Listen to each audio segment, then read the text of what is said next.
Imagine instead of God the Father, God the Mother. And imagine that this is not a luminous being, blazing with light, but an unfathomable darkness, such as is portrayed in Hindu mythology by Kali, K-A-L-I, the Great Mother, who is represented in the most terrible imagery. Kali has a tongue hanging out long, drooling with blood. She has fanged teeth. She has a scimitar in one hand and a severed head in the other. And she is trampling on the body of her husband, who is Shiva. Shiva represents also, furthermore, the destructive aspect of the deity, wherein all things are dissolved so that they be reborn again. And here is this blood-sucking, terrible mother as the image of the supreme reality behind this universe. Imagine, it's the representative of the octopus, the spider, the ortholophs, the creepy crawlies at the end of the line, which we are all terrified of. Now that's a very important image, because let us suppose, just for the sake of argument, that all of you sitting here right now are feeling, well, fairly all right. I mean, you're not in hospital. You don't have the screaming memes. You have a sense, you probably had dinner and are feeling pretty good. But you know that you feel that you're fairly good, because in the background of your minds, very far off in the background of your minds, you've got the sensation of something absolutely ghastly that simply mustn't happen. And so against that which is not happening, and which doesn't necessarily have to happen, but by comparison with that, you feel pretty all right. And that absolutely ghastly thing that mustn't happen at all is Kali. And therefore, at once, we begin to wonder whether the presence of this Kali is not in a way very beneficent. I mean, how would you know that things were good unless there was something that wasn't good at all? Now I'm not putting this forward as a final position. I'm only putting it forward as a variation, as a way of beginning to look at a problem and getting our minds out of their normal ruts. She's black. Well, she, first of all feminine, represents what is called philosophically the negative principle. Now, of course, people who are women in our culture today and believe in women's lib don't like to be associated with the negative, because the negative has acquired very bad connotations. We say accentuate the positive. That's a purely male chauvinistic attitude. How would you know that you were outstanding unless by contrast there was something instanding?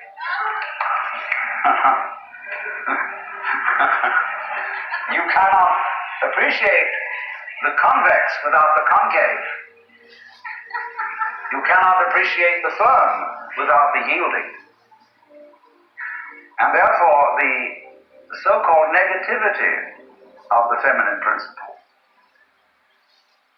is obviously life-giving and very important. But we live in a culture which doesn't notice it. You see a painting, a drawing of a bird,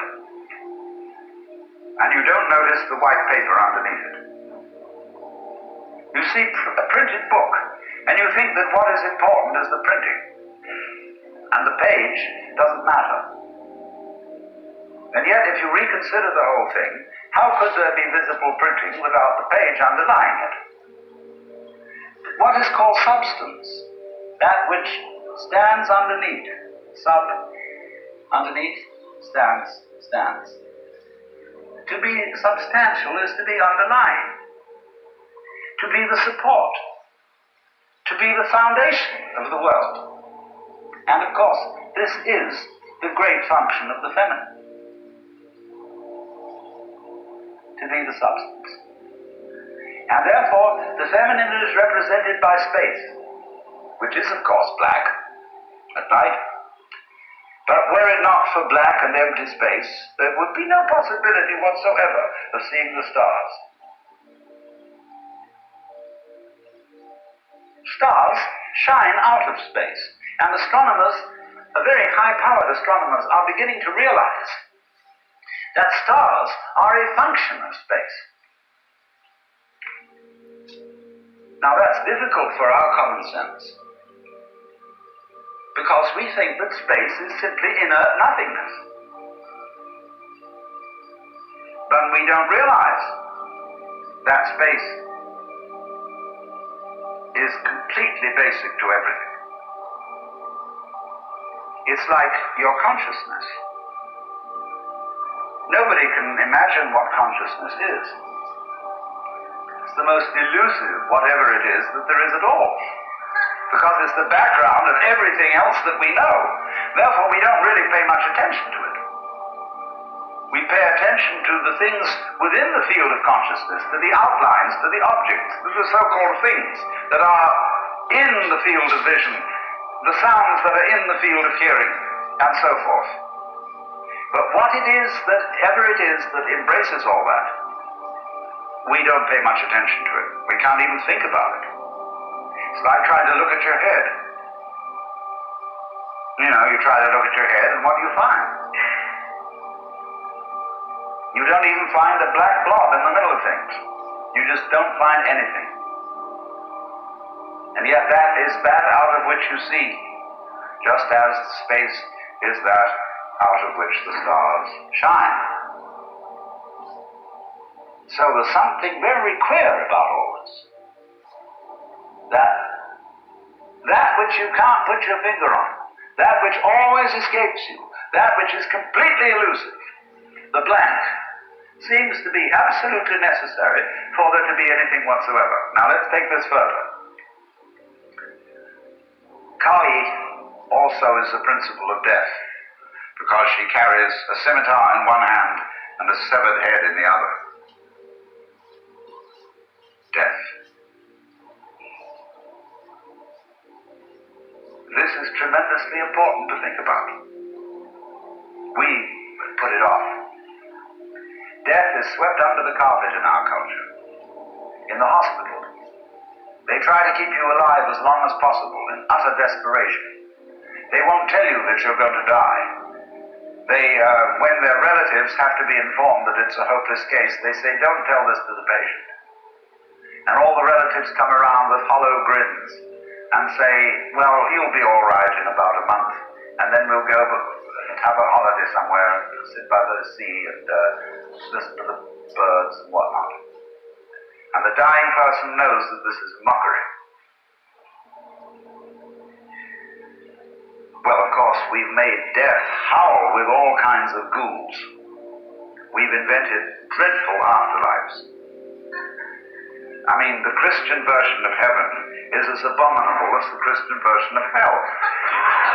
I mean, nobody wants to be in church forever.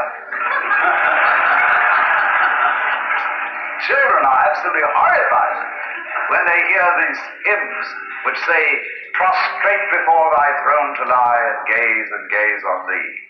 They can't imagine what this imagery means. I mean, in a very subtle theological way, I could wangle that statement around to make it extremely profound. I mean, to be prostrate at once and to gaze on the other hand, see, is a coincidentia oppositorum, a coincidence of opposites, which is very, very deep. But to a child, it is a crick in the neck. And that's the sort of imagery we're brought up with.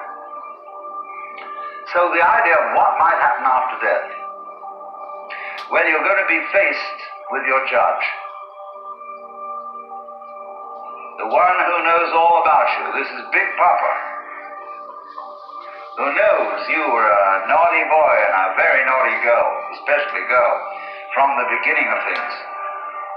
He's going to look right through to the core of your inauthentic existence. And what kind of heebie-jeebies may come up. Or you may believe in reincarnation, and you think that your next life will be the rewards and the punishments for what you've done in this life. And you know you got away with murder in this life. And the most awful things are going to happen next time around. Now you look upon death as a catastrophe. Then there are other people who say, well, when you're dead, you're dead. Just nothing going to happen at all. So what you ought to worry about? Well, we don't quite like that idea, because it spooks us. You know, what's it be like to die? To go to sleep and never wake up? Well, a lot of things it's not going to be like. It's not going to be like being buried alive. It's not going to be like being in the darkness forever. I tell you what, it's going to be like as if you never had existed at all. Not only you, but everything else as well. That just there was never anything, and there's no one to regret it. And there's no problem. Well, think about that for a while. It's kind of a weird feeling you get when you really think about that. You really imagine it. Just to stop altogether. And you can't even call it stop, because you can't have stop without start. And there wasn't any start. There's just no thing.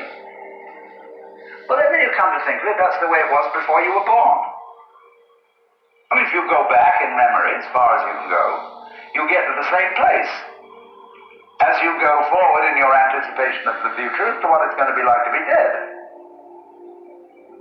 Then you get these funny ideas that this blankness is the necessary counterpart of what we call being. Now, we all think we're alive, don't we? I mean, we're really here?